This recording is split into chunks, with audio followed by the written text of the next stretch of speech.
का उत्तर आप हाँ, बहुत अच्छे, अच्छा प्रश्न है। इसको हमको टच करना ही था। जी जी जी। तो हम एक ये इसी प्रश्न का जवाब दें या प्रश्न?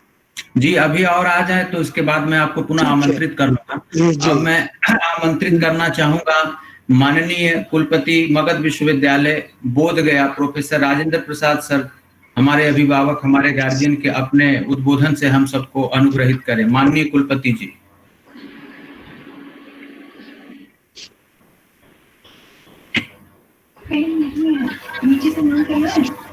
हाँ, हो गया। हाँ, जी माननीय कुलपति जी का सादर अभिनंदन वंदन है जी।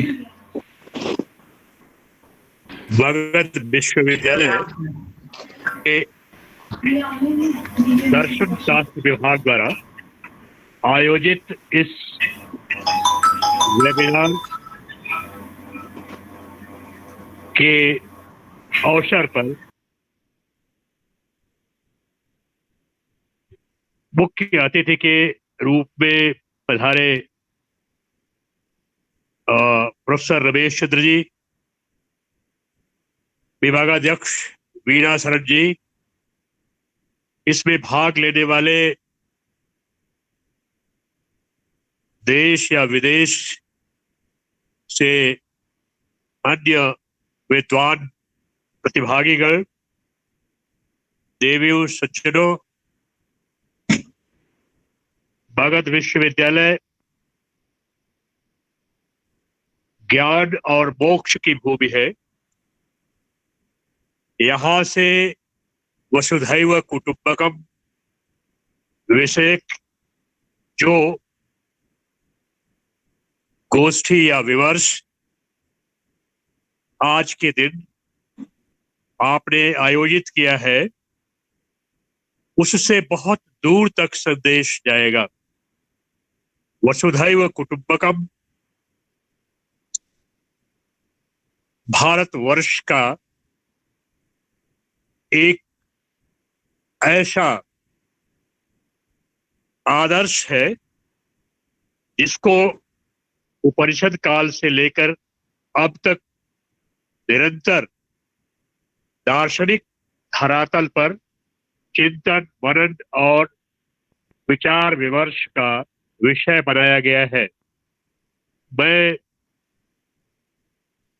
परम आह्लादित हूं कि हमारे दर्शन शास्त्र विभाग के सभी शिक्षकगण वसुधैव कुटुंबकम को उस समय विमर्श का विषय बनाकर यह वेबिनार आयोजित किए हैं, जब दुनिया कोविड-19 के संघात से पूरी तरह से संत्रस्त है और भारत खुद भी बड़ी संख्या में जो लोग मारे गए हैं उनके दुख से दुखित है, और साथ ही साथ वर्तमान में जो लॉकडाउन की स्थिति है, जहां हम इसको अनलॉक करने के प्रयास में लगे हुए हैं, उससे आपको यह अंदाज लग गया होगा कि अर्थव्यवस्था को आधार बना करके जिस तरह से हमारी सोच बदली है और जिस तरह से हमारे विचारों में परिवर्तन आ रहा है, हमारी जो संस्कृति और परंपरा है उस और उदात्त जीवन मूल्य है, वो सब आज चुनौती के दौर से गुजर रहे हैं। ऐसी परिस्थिति में हम वसुधैव कुटुंबकम को अपने प्राचीन विरासत के रूप में स्वीकार करते हुए, यदि उसे अपनाने के बारे में विचार करते हैं, उसको रेखांकित करते हैं, तो कई बिंदुओं पर विचार करना होगा, क्योंकि कोविड-19 के बाद के काल में निश्चित रूप से जो विश्व व्यवस्था है वह बदलने वाली है और बदलने के व्यापक संकेत भी मिल रहे हैं, इंडिकेटर्स है।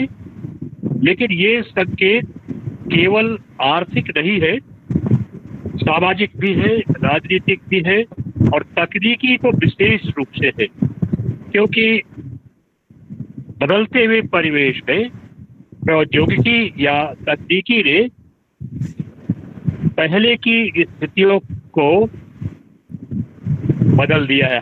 खास तौर से इंफॉर्मेशन और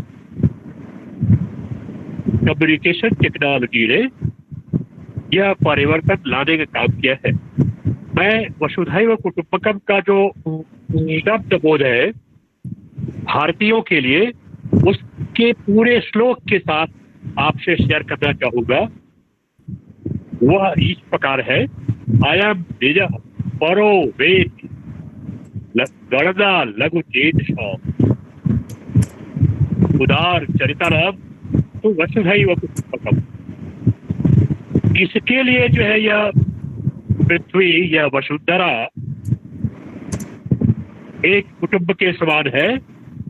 यह बहुत स्पष्ट शब्दों में हमारे मनीषियों ने कहा, यह मेरा है, यह तेरा है। यह भाव रखने वाले जो लघु चरित्र के लोग हैं उनके लिए यह वसुंधरा कुटुंब नहीं बन सकती। अयम विदः परो वेद गणना लघु चेत का, केवल उदार चरित्र वालों के लिए ही यह पृथ्वी, यह वसुंधरा एक कुटुंब के समान हो सकती है। तो लिमिटेशंस उपनिषदों के काल से ही डिफाइंड है, पूरी तरह से परिभाषित है।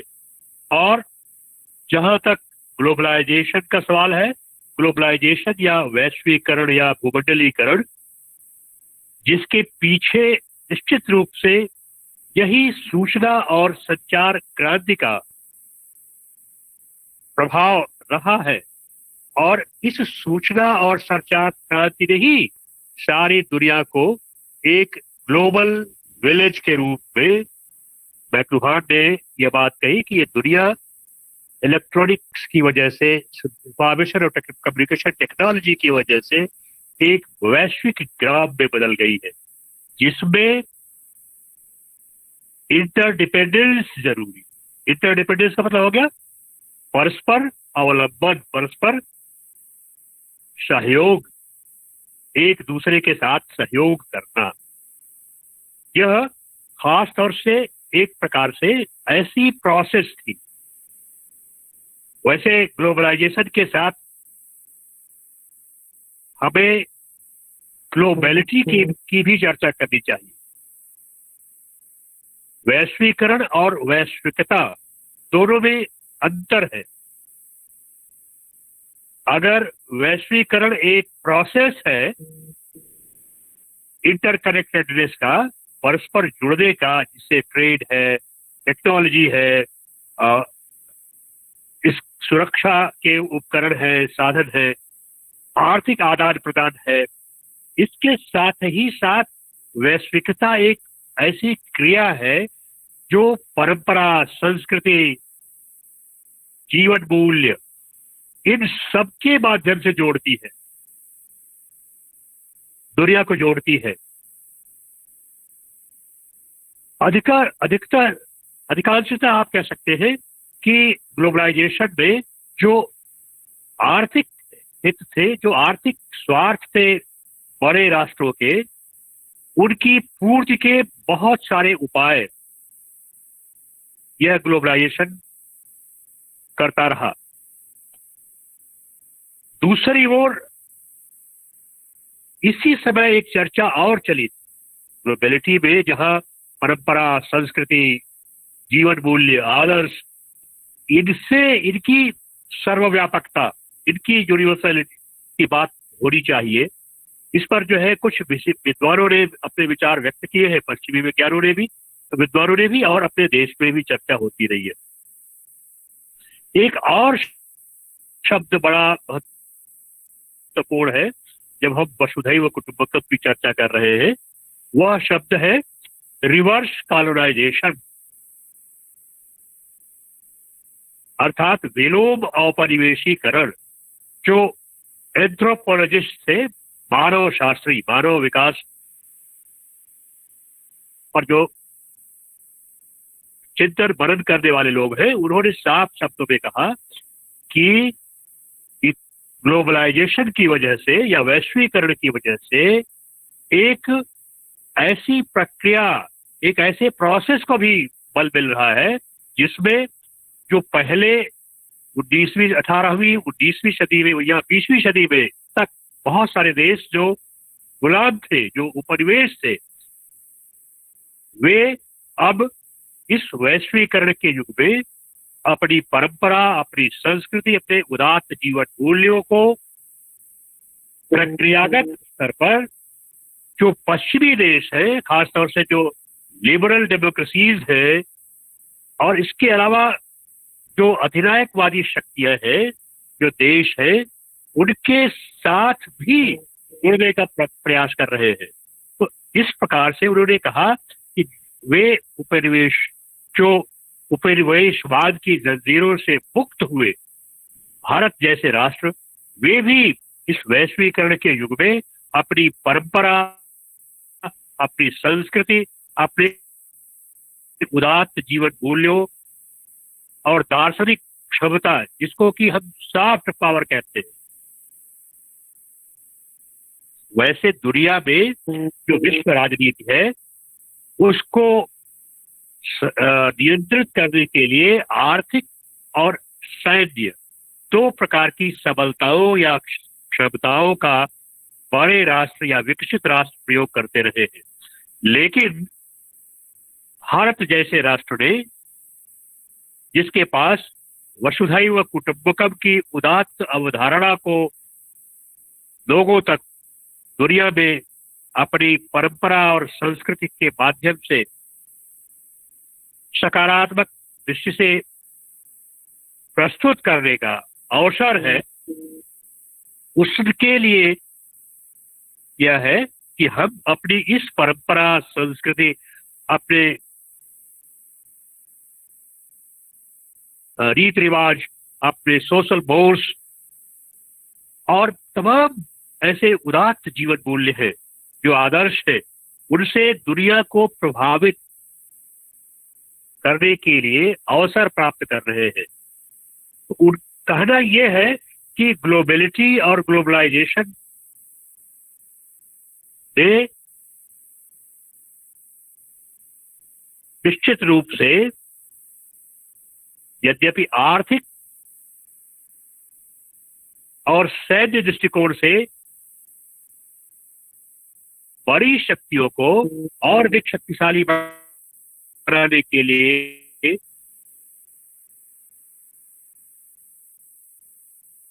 अवसर दिया, और व्यापार या टेक्नोलॉजी के ट्रांसफर के माध्यम से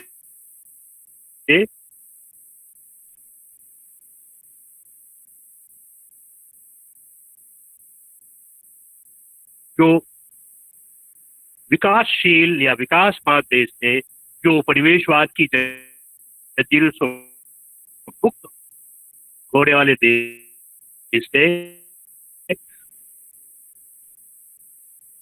उनके यहाँ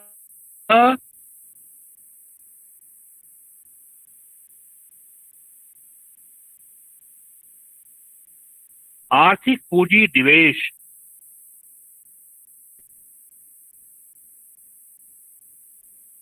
और टेक्नोलॉजी के हस्तांतरण, हथियारों आदि के हस्तांतरण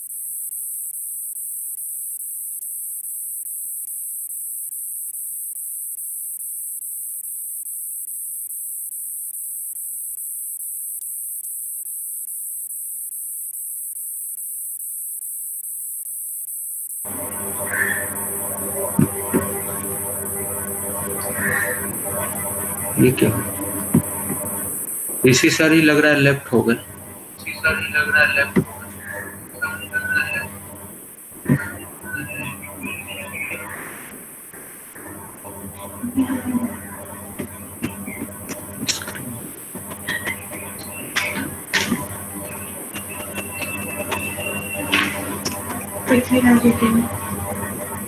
क्या कर रहा है पृथ्वीराज जी, कौन है?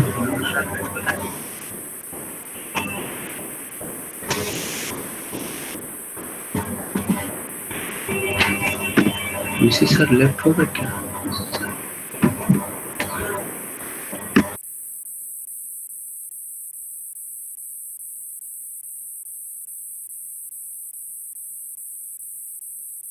लग रहा है कुछ टेक्निकल प्रॉब्लम हुआ है।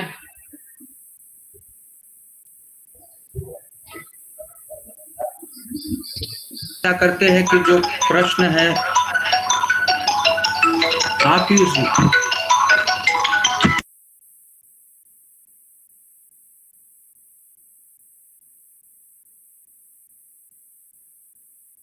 बढ़ा रहे हैं। कनेक्शन वीसी सर का लॉस्ट हो गया है, फिर आप आ जाएंगे तो अपनी बातें रख लेंगे। इस बीच में चाहूंगा प्रोफेसर आरसी सिन्हा सर से, अध्यक्ष भारतीय दार्शनिक अनुसंधान परिषद, कि वह जो प्रोफेसर अंबिका दत्त शर्मा जी का प्रश्न है कि कैन नेशनलिज्म एंड, एक सेकेंड, प्रश्न नेशनलिज्म जी जुड़ गए, वीसी सर जुड़ गए जी सर, जारी रखें। मैं अपनी बात को जारी रखते हुए ये कहना चाहता हूँ कि वसुधैव कुटुंबकम के विश्वव्यापी प्रसार के लिए भारतीय संस्कृति, परंपरा और उदात्त जीवन मूल्यों की जो थाती है उसका विशेष महत्व है। वस्तुतः वो हमारी सॉफ्ट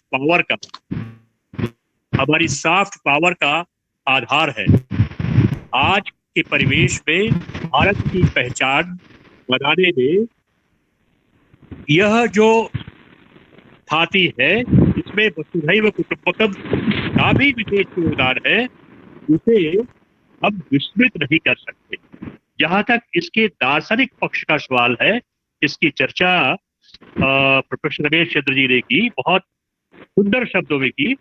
मैं उन बातों की ओर उनका पृष्ठपेषण करना नहीं चाहता, लेकिन मैं इतना जरूर करना चाहता हूं कि बदलते हुए परिवेश में वैश्वीकरण और वैश्विकता के बीच के अंतर को समझ करके हमें वसुधैव कुटुंबकम की जो अवधारणा है उसके प्रचार प्रसार से भारतीय जनमानस को विश्व स्तर पर अपने उदात्त जीवन मूल्यों को संचरित करने का जो सुंदर अवसर मिल सकता है, उसके आकर्षण को हम त्याग नहीं सकते, क्योंकि हमारी परिसीमाएं भी आज के समय में निश्चित है, निर्धारित है। निश्चित रूप से आज के समय में यदि देखा जाए तो जो आध्यात्मिक पक्ष है, आध्यात्मिक पक्ष पर जब भी हम विचार करते हैं तो हमें भारतीय संस्कृति में, भारतीय धर्म और परंपरा में, आदर्श में जो उदात्त जीवन मूल्य है उनको स्मरण करना होगा। करुणा, दया, सहिष्णुता, त्याग और धर्म के जो 10 लक्षण बताए गए उनको भी हम विस्मृत नहीं कर सकते। वे सब मिलकर के हमारे उसी उदार चरित्र की रचना करते हैं, जिसको कि वसुधैव कुटुंबकम का आधार मान सकते हैं, आधार स्तंभ मान सकते हैं, फलक्रम मान सकते हैं। बिना उसके अवलंब के आप वसुधैव कुटुंबकम की अवधारणा को निश्चित रूप से सर्वव्यापी नहीं बना सकते। वैसे इमैनुअल कांट ने 1904 में यह कहा था, अपनी थियोरी ऑफ यूनिवर्सल इंटरनेशनलिज्म का प्रतिपादन करते समय कहा था कि मानव में ही यह क्षमता है कि वह दुनिया के किसी भी कोने में, कहीं भी, चाहे वो टुंड्रा का प्रदेश हो या अंटार्कटिका हो, हिमालयी क्षेत्र हो या गंगा जमुना का दोआब हो, भारत का जो जहां पर इतनी बड़ी आबादी रहती, कहीं भी, या आज जो यूरोप में जो दूसरे लोग रह रहे हैं, जो दूसरी संस्कृतियों के लोग हैं, 64 सभ्यताएं दुनिया में विकसित हुई और उनका पतन हो गया। मात्र भारतीय जो सभ्यता है वह इसीलिए अपने उदात्त स्वरूप के कारण जीवित रही। बाहर से जो लोग आए, आक्रमणकारी आए, सब के जीवन मूल्य, सबके आदर्श, सब यही समा गए इसी सर्वव्यापकता में। हमारी जो भारतीय संस्कृति और सभ्यता की सर्वव्यापकता है, जिसको कि हम अपने सॉफ्ट पावर या कह सकते हैं नव्य शक्ति, जिसकी बदौलत आज दुनिया में भारत का नाम और यश बढ़ रहा है, विश्व गुरु बनने का स्वप्न देख रहे हैं, वह इसीलिए है क्योंकि हमारी सॉफ्ट पावर की शक्ति, हमारी जो सांस्कृतिक जो हमारी संस्कृति है, जो हमारी परंपरा है, जो हमारे मूल्य है, जो हमारे आदर्श है, राष्ट्रीय आदर्श, क्योंकि नैतिक मूल्य जो हमारे, वो भी व्यक्तिगत स्तर पर नैतिक मूल्य राष्ट्रीय मूल्यों का, राष्ट्रीय चरित्र का निर्धारण करते हैं। और राष्ट्रीय चरित्र किसी देश की शक्ति का अमूर्त रूप में बहुत बड़ी क्षमता देने वाला तत्व है। इसलिए हम आज के समय में जब वसुधैव कुटुंबकम की इतनी बढ़िया व्याख्या प्रारंभ कर रहे हैं और यह विचार कर रहे हैं कि राष्ट्रीय चरित्र में इन उदात्त जीवन मूल्यों को, आदर्शों को, जिसमें उदारता का विशेष महत्व है, तभी आप वसुधैव सबके सारी दुनिया को एक कुटुंब के रूप में बदल सकते हैं। आज आप कोविड-19 के कारण एक परिवार के लोग एक जगह रह रहे हैं, लोग सोशल डिस्टेंसिंग की जो बात है वो कर रहे हैं। लोगों ने WHO से, वर्ल्ड हेल्थ ऑर्गेनाइजेशन से कहा कि इसकी परिभाषा बदलनी चाहिए, लेकिन सामाजिक जो दूरी है उसकी परिभाषा बदलने का मतलब ये नहीं है कि जो सर्वव्यापकता है, आज यह कोरोना वायरस तो सर्वव्यापी है, अदृश्य है, और इसकी सर्वव्यापकता ने यह दिखा दिया है कि हमारे सामने जो चुनौती है, इसका समाधान करने में अब तभी सफल होंगे जब उदारता पूर्वक परस्पर सर्वव्यापी सहयोग के मार्ग पर कोऑपरेटिव अप्रोच अपनाते हुए अग्रसर होंगे। चाहे वो हम नहीं तो ऐसी स्थिति नहीं आती कि न उदारवादी संपन्न पूंजीवादी देश अपने लिए वेंटिलेटर नहीं जुटा पाए। अमेरिका जैसा देश वेंटिलेटर्स के अभाव में वहां के डॉक्टर्स, नर्सेज वो आंदोलन करने लगे। यह स्थिति क्यों है? ये स्थिति इसीलिए है कि वह जो स्वार्थपरता है, अब जुड़े जरूर है लेकिन टेक्नोलॉजी के माध्यम से जुड़े, और टेक्नोलॉजी जहां शक्ति बढ़ाती है वहां बहुत सारी लिमिटेशन भी पैदा करती है। आज आप देखें, सूचना और संचार क्रांति ने बहुत सारी समस्याएं भी पैदा की है, मनोविकार भी पैदा किए। आप देख रहे हैं, यद्यपि हम ऑनलाइन वेबिनार कर रहे हैं, लेकिन टेक्नोलॉजी की जो लिमिटेशंस है उसको नहीं भूल सकते। आने वाला दिन बताएगा कि हम कितने प्रकार के अवसाद और मानसिक बीमारियों के शिकार होंगे, हाइपरटेंशन के शिकार होंगे, जिसको कि कोई आसानी से, कोई एलोपैथिक दवा जो है, जो आज हम वैक्सीन के लिए चिंतित हो रहे हैं ना, लेकिन यह भी एक प्रकार का अर्थतंत्र है। उसी अर्थतंत्र के लिए ये सारा तारा बारा जो ग्लोबलाइजेशन उठता रहा है, पश्चिमी देशों के हित उससे सुरक्षित होते रहे हैं, उन अधिनायकवादी देशों के हित सुरक्षित रहे हैं जिन्होंने इसी प्रकार की सूचना और संचार क्रांति के माध्यम तैयार किए, साधन तैयार किए। अमेरिका, आप सोच लीजिए, एक बगल में चीन है, चीन ने इतने बड़े पैमाने पर हमारे यहाँ अपनी एजेंसियों के माध्यम से घुसपैठ कर रखी है कि आपका की सारी सूचनाएं अपने उसी आर्टिफिशियल इंटेलिजेंस के माध्यम से, कृत्रिम बुद्धि के माध्यम से वह हासिल कर ले रहा है। तो इसलिए वह कोई उदार चरित्र वाला देश नहीं है, उसका स्वार्थ है, पूंजी निवेश उसने किया है, और इसलिए जो संकट है वह जीवन मूल्यों का भी संकट है। वसुधैव कुटुंबकम का दर्शन निश्चित रूप से एक ऐसे आदर्श बंधुत्व या विश्वव्यापी बंधुत्व की संकल्पना को बल प्रदान करता है जिसमें स्वार्थ नहीं है, निस्वार्थ भाव से परस्पर जुड़ने की कामना है। सर्वभूतेषु हिते रताः, सभी प्राणियों के कल्याण में लगे रहे, ये भावना है उसमें। तो अगर इस तरह की भावना है तो उसमें राष्ट्रवाद छोटा हो जाता है। आज अमेरिकी राष्ट्रपति ने हाइड्रोक्सी क्लोरोक्विन की मांग की। 121 देशों में हमारे देश ने, हमारे प्रधानमंत्री ने यह दवा भिजवाई है, इसलिए क्योंकि लोगों ने माना कि यह दवा कुछ सीमा तक कोरोना वायरस को कंट्रोल करती है, कंटेन करती है। तो यह भावना क्यों है? उदार किसी स्वार्थ भाव से नहीं, और इस सहयोग की भावना से यह किया गया।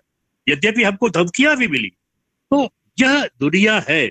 ऐसे समय में सच्चे अर्थों में वसुधैव कुटुंबकम को रेखा स्थापित करने के लिए हमें अपनी उदार भावना का परिचय देना होगा, और अपनी इसी उदार भावना को जो हमारे यहाँ जो दूसरे दर्शन है जिनका समत्व भाव से हमने पालन पोषण किया है, वो सब हमें बहुत कुछ देते हैं, चाहे वो बौद्ध धर्म हो, चाहे जैन धर्म हो, सनातन धर्म के साथ साथ इनको भी आप देखेंगे तो सब हमारे इस धारणा को प्रबलित करते हैं, रीइंफोर्स करते हैं। इसलिए ये परिवर्तन विचारणीय है, और हम आप सबके विचारों से सहमत है। निश्चित रूप से आज के समय में नेशनलिज्म का, राष्ट्रवाद का वह रूप स्वीकृत प्राप्त नहीं कर सकता, उसको मान्यता नहीं मिल सकती जो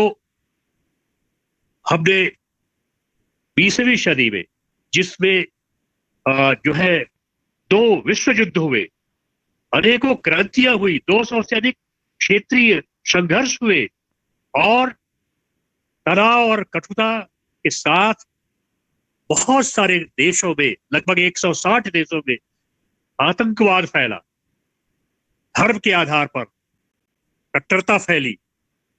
ये सब आज भी जो है किसी न किसी रूप में, आज आप देखें ये जो हिंसा की प्रवृत्ति है, तनाव और कठोरता की प्रवृत्तियां है, वो है यहाँ पर।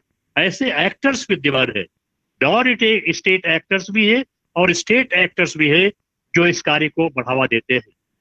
तो ऐसी चुनौतियां हैं। इसके अलावा हमारे यहाँ दुनिया में आप देख रहे हैं नस्लवाद भी खत्म नहीं हुआ।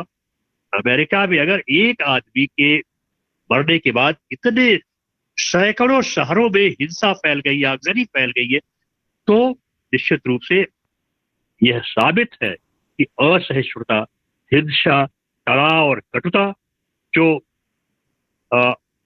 गोरे काले के नाम पर हो या किसी भी प्रकार की गैर बराबरी के नाम पर हो। आप जानते हैं कि हमारे देश में लोहिया जैसे विचारक थे जिन्होंने 7 तरह की गैर बराबरी की बात कही, 7 तरह की क्रांतियों की बात कही। ऐसे देश में हम लोग पैदा हुए, ऐसे देश में रहते हैं। हमारे यहाँ दीनदयाल उपाध्याय जी हुए जिन्होंने अंत्योदय की कल्पना को साकार करने के लिए विचार दिए और अर्थ के प्रभाव और अभाव और भाव की चर्चा की। उन्होंने साफ साफ कहा कि जो निचले पायदान पर व्यक्ति है उसको हम ऊपर ले आए, जो आगे बैठे हुए ऊपर बैठे हुए उनके बराबर ला करके खड़ा करें। यह कब संभव है? तभी संभव है जब आप में उदात्त भावना हो और आप में करुणा, दया, क्षमता और सामंजस्य का भाव हो, सहयोग का भाव हो।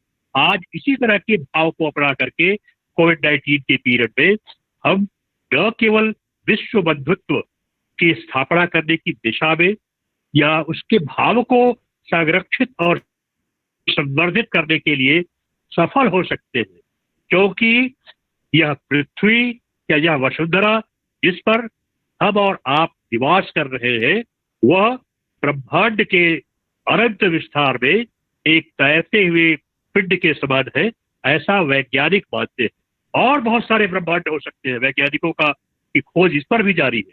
तो जो जिस ग्रह पर, जिस मदर अर्थ जो हमारी माता है पृथ्वी, जहां हम रह रहे हैं और हम उसके पुत्र हैं, तो हमको उसी भावना से विश्व बंधुत्व के ऊपर विचार करते हुए वैश्विकता की जो अपनी शक्ति है, भारतीय शक्ति, वही हमारी सच्ची क्षमता है, वही हमारी सॉफ्ट पावर है और साथ ही साथ जो हमारी हार्ड पावर जिसकी बदौलत विश्व राजनीति के ऊपर शक्तियों का या शक्तिशाली राष्ट्रों ने प्रभाव कायम किया, उसमें भी हम आगे बढ़ रहे हैं। आज आप देखें तो जो वर्ल्ड पॉलिटिक्स है उसकी तुलना की जाती है मल्टी लेयर्ड केक से। इसमें जो सबसे शक्तिशाली राष्ट्र है उसने अपने आर्थिक और सैन्य शक्ति के बल पर सबसे बलाईदार परत ले ली, मल्टी लेयर्ड केक ले लिया और लगभग आधा दर्जन देश दुनिया को 20वीं सदी के में और 21वीं सदी में भी ग्लोबलाइजेशन के कारण प्रभावित ही नहीं करते रहे। अपने जितनी विश्व की संस्थाएं थी, बड़ी संस्थाएं, चाहे वर्ल्ड ट्रेड ऑर्गेनाइजेशन हो या इंटरनेशनल मॉनेटरी फंड हो या दूसरे ये वर्ल्ड बैंक हो, इन सब के माध्यम से और साथ ही साथ तमाम सैन्य संधियों के माध्यम से सारी दुनिया को अपने कब्जे में रखा। वह समय अब खत्म हो रहा है। इस कोरोना ने सबको बराबर कर दिया है और उनकी सारी एकड़ी, उनका सारा दम्भ चूर चूर हो गया है। उनका सारा भौतिक बल जो है वह जीरो कर दिया है कोरोना वायरस ने। और जिन्होंने पैदा किया, जहां से यह शुरू हुआ, वे भी इससे बच नहीं पा रहे हैं।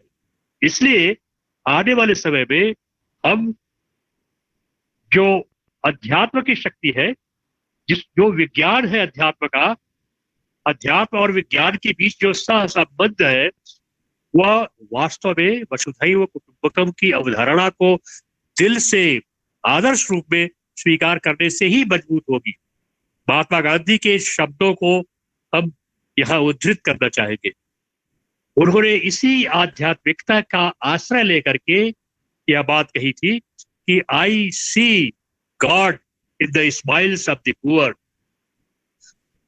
हमें गरीबों की मुस्कान में ईश्वर के दर्शन होते हैं।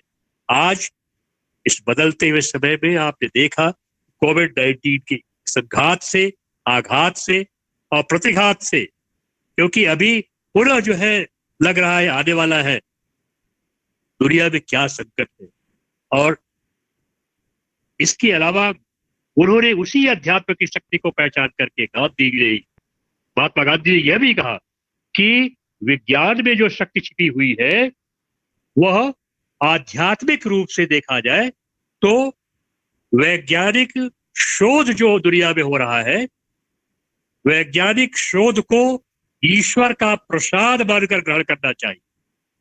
अगर यह दुनिया एक विश्व बंधुत्व के भाव से पूर्ण हो जाए तो ईश्वर का यह प्रसाद सारी दुनिया में मूल्य तटस्थ भाव से मिलेगा और मानवता की रक्षा होगी, ह्यूमैनिटी की रक्षा होगी।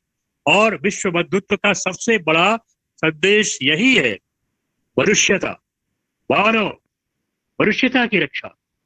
इंटीग्रल ह्यूमनिज्म की बात जो दीनदयाल जी ने कही थी, उसकी सर्वव्यापकता को यदि आप देखें और इमैनुअल कांट के विचारों से, आदर्शों से जोड़े, तो आप अंदाज लगा सकते हैं कि विश्व बंधुत्व की जो संकल्पना हमारे मनीषियों ने उपनिषद काल में की, जब वो बैठ करके परस्पर sitting together and having discourses on different issues of social life, उस समय मनीषी ऋषि लोग करते थे। उसी शब्द से, उसी प्रकार से उपनिषद शब्द बना। तो इसलिए आज जो आप वेबिनार कर रहे हैं या जो ये सेमिनार कर रहे हैं, उसकी बहुत ही अहम भूमिका है। मैं यही कहूंगा कि वसुधैव कुटुंबकम की अवधारणा के साथ एक तो उदार चेतना का विस्तार होना चाहिए, सभी प्राणियों के मात्र, सिर्फ मानव मात्र के लिए नहीं, सर्वभूतेषु हिते रताः, सभी प्राणियों के हित में रत रहने के लिए जो भाव है, लगे रहने का जो भाव है, वही विश्व बंधुत्व का भाव है। उसको संचरित करने के लिए, उसका संचार करने के लिए मानवता की रक्षा करना बहुत जरूरी है, विश्व मानवता की रक्षा करना जरूरी है। और तभी हम अपने स्तर पर, व्यक्तिगत रूप से और राष्ट्रीय स्तर पर, समाज के स्तर पर और वैश्विक स्तर पर विश्व बंधुत्व की जो के निहितार्थ है, इसको समझ सकते हैं। वो अपने और पराये का भेद मिटा करके मनुष्यता की सेवा में जुट सकते हैं। और गणित नारायण का जो चुनौती है, उसका भी समाधान निकाल सकते हैं।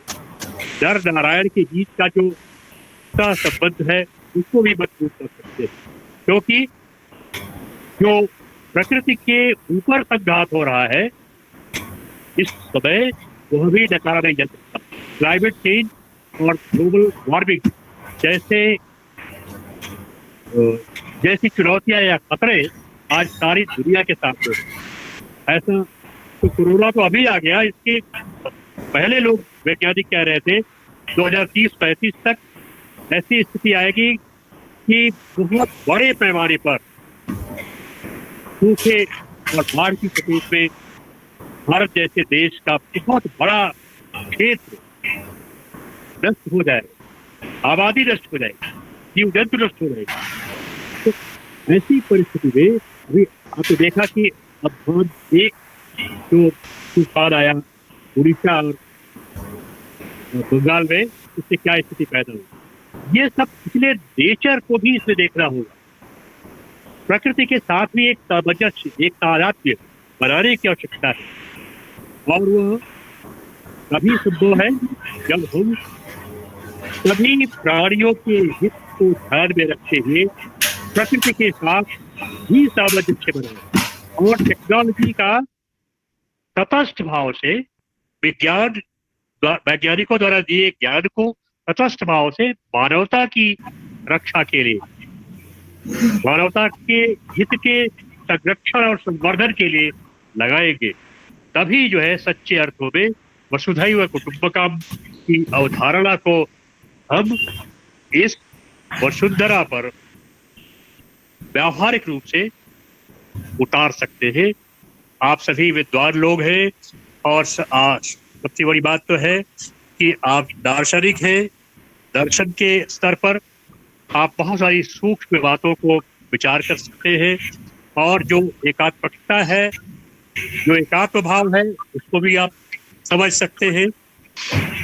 और जो कमियां हैं, जो चुनौतियां हैं आज के युग की, आज के समय की, उसको देखते हुए कैसे आज के समय में वसुधैव कुटुंबकम की अवधारणा को व्यावहारिक बनाया जा सकता है और भारत की उसमें क्या भूमिका हो सकती है, यह विचारणीय है। इन्हीं शब्दों के साथ, क्योंकि समय बहुत अधिक हो रहा है, और तमाम वक्ताओं के विचार हमें सुनना है, जिससे अब व्यक्तिगत रूप से लाभ उठा सके। क्योंकि मेरा अपना मानना है कि एक शिक्षक होने के नाते शाश्वत विद्यार्थी बना रहना हितकर है, और मैं उसी शाश्वत विद्यार्थी की भावना से अपनी वाणी को विराम देता हूँ और कुछ आप लोगों से सीखना चाहता हूँ, क्योंकि हर व्यक्ति से कुछ न कुछ सीखने को मिलता है। जिन वक्ताओं ने